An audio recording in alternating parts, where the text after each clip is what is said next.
and welcome to Jep's Outdoor Adventures. I'm your host, Jep.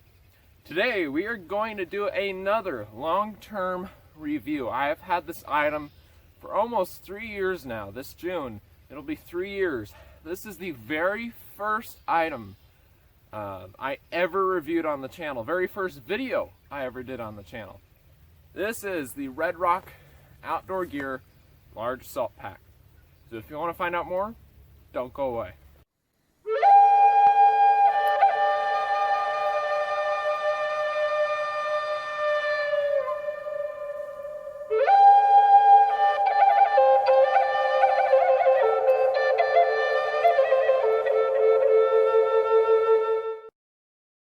Okay guys, I attempted to recreate the intro that I had done for the very first video, and I'm also right here in the same spot that I reviewed the pack, so I figured, might as well, it's almost like a reunion.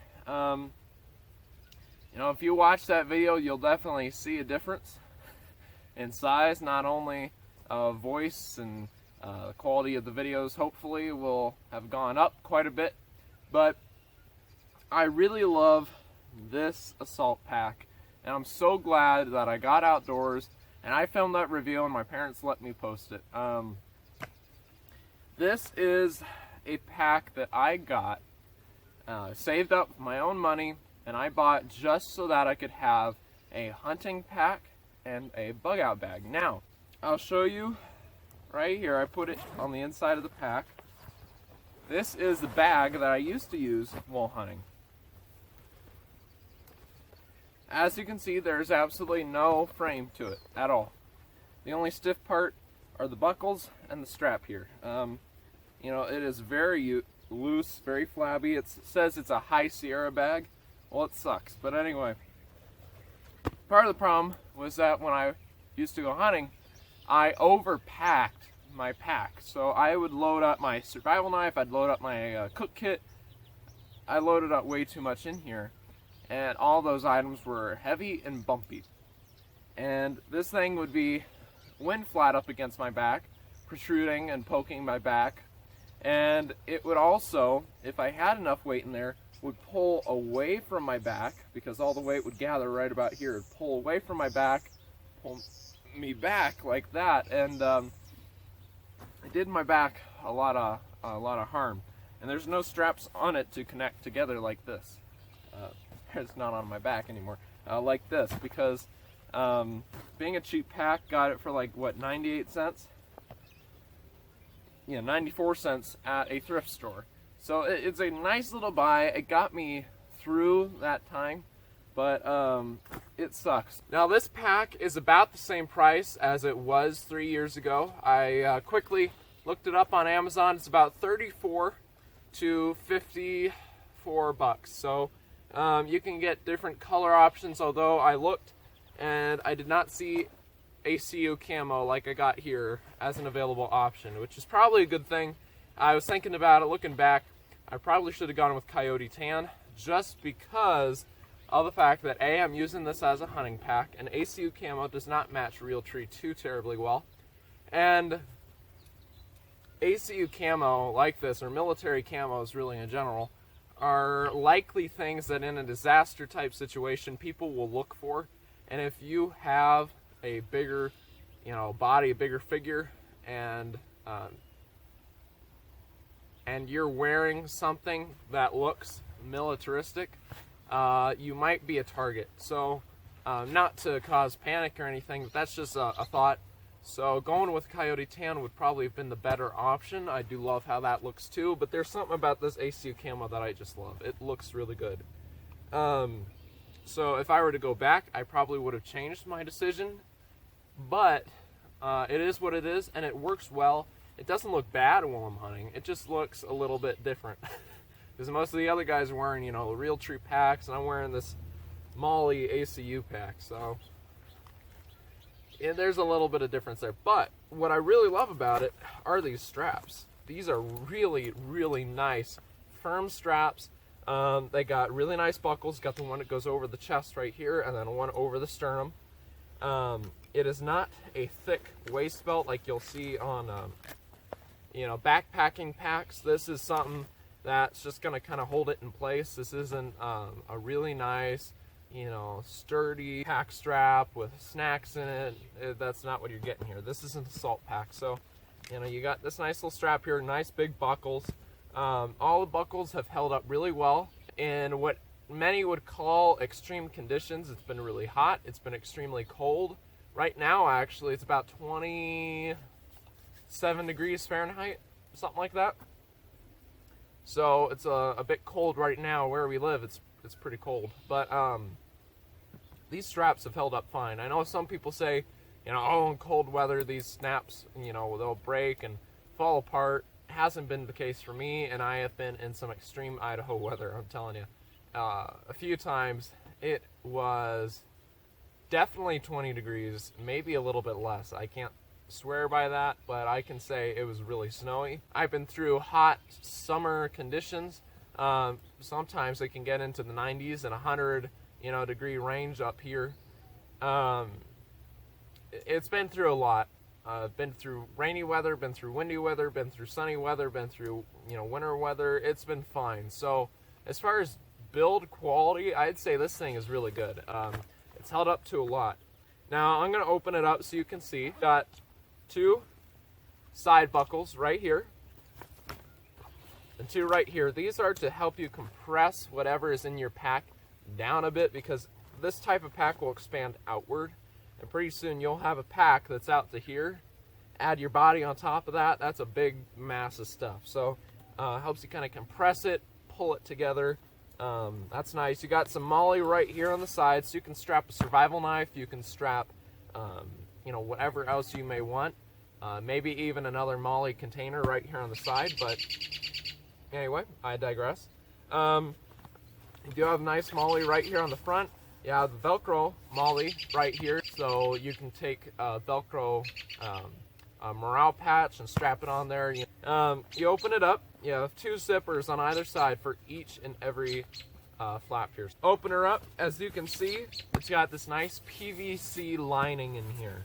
Now this is something that I wish I'd seen more packs with. At one point after hunting, it's sort of like breadcrumb type something in here, and it started molding because I wasn't able to get to the pack and empty it out and clean it out when I should have. So a few days, a week had gone by and it was a little bit wet, and so there was mold in here, as you can suspect. So what I did is I opened it up, and there's a lot of mold in there. I just took a hose and I sprayed it out as cleanly as possible. I rinsed it out real good, and I took a few disinfecting wipes and I wiped it down as good as I could and let it air dry. It's been fine ever since. So that's really nice from a cleanliness standpoint, from wanting to keep things clean. That's awesome. I love that. It's been really tough. It has a few little scratches in it, but it's held up really well. Is it going to keep your pack dry? Maybe not, but it is going to help to a degree. The zippers are always going to be the weak spot, and seams, but it's going to help keep things dry. Every time it's been wet out, I haven't had anything in here be soaking wet that I can remember. And again, I've used this for almost 3 years now, so I've used it a lot. I've had it on hunting trips. I've had it on camping trips. I've had it even the sleepovers. So if you can imagine that. So I've had a lot of experience with this thing. I've used it a lot, and I haven't had a problem with it. You do have a little mesh part right here, so you can put anything you want right there, and then you also have a little zipper pocket right up here. So again, put whatever you want in there. Next, you have the medium-sized portion of the pack. Again, 2 zippers. The zippers are really nice, by the way. I haven't had a problem with them catching or anything. Right here, it's a little bit harder to see because you can't open it all the way up like this, but you do have the PVC lining right here. Right here is the nylon ACU camo, so you're not going to have the PVC lining right here. But anyway, you have 2 little mesh pockets right here, and then you have 1 larger mesh pocket right here. Then right here we have the smallest pocket you'll have on the pack, on the outside at least. I have a tissue in there, so probably throw that away. But anyway, you got 2 zippers again. It is that nice PVC lined pocket. This is where you'd probably want to keep your eyewear or water filter, maybe, I don't know, something that you want to get to pretty quickly because it's right there near the top of the pack. And then my personal favorite part of the pack that I use probably the most is this nice little front pocket. So kind of open it up again, it has the PVC lining there, two little pockets right in here. I have another large one right here. So it's a nice little pocket, a nice little spot. This is probably the best spot for things like headlamp, water filter, you name it. Right here on the front, you'll see you have a spot right back here, some really strong Velcro, mind you, for a hydration bladder. So you can add a hydration bladder, and there you got tie-out loops, zip it closed, and then you have these nice little D-ring type loops on the pack. So you can have it right here, get some water, put it back, and you're ready to go. Right here on the front, I do have taped to the front here a thing of UDAP bear spray. Reason is because this way, if my gun gets knocked out of my hands, because again, I'm hunting, or something happens, I do have my bear spray right here. Bear spray ain't the end-all, do-all. If you watch some of my caliber discussion videos, I've talked about bear protection. Having some bear spray, a deterrent, get it to go away, get it to rethink its decision about attacking me, would be great. So for me, bear spray is nice. It doesn't really get in the way. It's not very heavy. It's just kind of there. So if I ever need it, I have it. I wish this thing wasn't nearly as tight though, so I could get it out of the sleeve, but a little bit easier, but it works. Good thing is I haven't had to deploy it yet, so that's good. Okay guys, so as far as size goes, I'll give you a little bit of reference here. If you are a large man wanting to buy this pack, I will say go ahead. If you can try it out, I know Cabela's has this, or at least did a couple years ago, then do it. Just try it on, see how it fits. For me, I am a 6'1" barefooted, about 6'2", 2.5, when I'm wearing boots, which I am right now. I'm about 175 pounds. As you can see, this thing does fit quite well. I am wearing my jacket, so it does beef me up a little bit, but I have about 19-inch wide shoulders, so I'm not the biggest guy in the world, but if you're a big guy and you want to buy this pack, go ahead. There's plenty of straps here to tighten things up, adjust it. If you are a smaller man, I'd say go ahead. It's a nice pack. You'll be able to adjust it to your size, which is great. I really recommend it to anyone. If you're looking for a good 72-hour survival pack, I would say this is a good option to look at. Just remember one thing I just remembered about is that these straps right here, I'll try and show you, on the bottom of the pack are not going to be large enough for you to hold your sleeping bag. And I know that's going to be a bummer for a lot of people. This is an assault pack. This isn't a backpacking pack. If you need a bug out bag that can really hold your sleeping bag and whatnot, this pack may be large enough on the inside for a smaller sleeping bag, but most sleeping bags are going to be pretty big and round. Unless you're talking about like a goose down sleeping bag, then maybe you can fit it in here, but other than that, I really doubt it. The straps aren't long enough, the pack isn't big enough for that, but if you want to get this as a 72-hour, 3-day bug out bag, the actual bag itself, I can definitely say that I recommend it. Just be careful what color you get it in.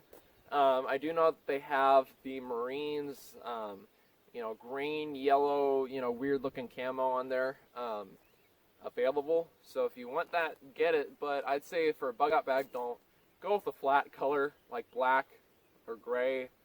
Don't go with anything fancy.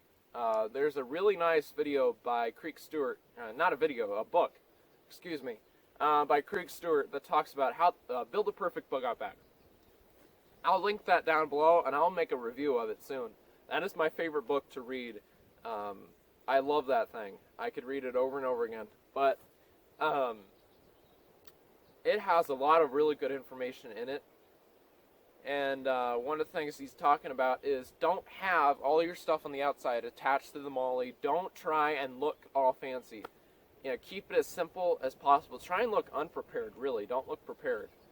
Because then again, that'll make you a subject for attack. So if you can go with something that's a flat color, like even Coyote Tan, do it. But I really do believe that this will fit the majority of people out there. It's a really well-made pack. It's very comfortable. It's really nice, like this. It really fits my back well. It covers almost the entire length of my back, which is nice. It's got really comfortable straps. The only problem is if I'm wearing like a t-shirt and the strap will start rubbing against my neck.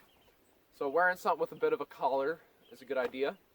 Again, guys, for the money, under $100, this is probably one of the best assault packs you'll ever find. For the quality, Red Rock Outdoor Gear does a really good job on their products. It's never done me wrong. I can highly recommend it. So yes, the end verdict. I highly recommend this to literally anyone. If you want to find this product, go to the link down below. You'll find in the description box. Don't forget, please feel free to hit that like button and that subscribe button as well as that bell icon so you'll be notified every time I come out with a new outdoor themed video. Also, please feel free to check out my Patreon page, patreon.com/Jeps Outdoor Adventures. Again, I'll have the link down below. So you can donate to the channel. $1, $5 goes a really long way to help. Thank you guys so much for watching. Please feel free to comment down below if you've had any experience with this pack. And thank you guys so much for watching. We'll see you guys next time. Bye.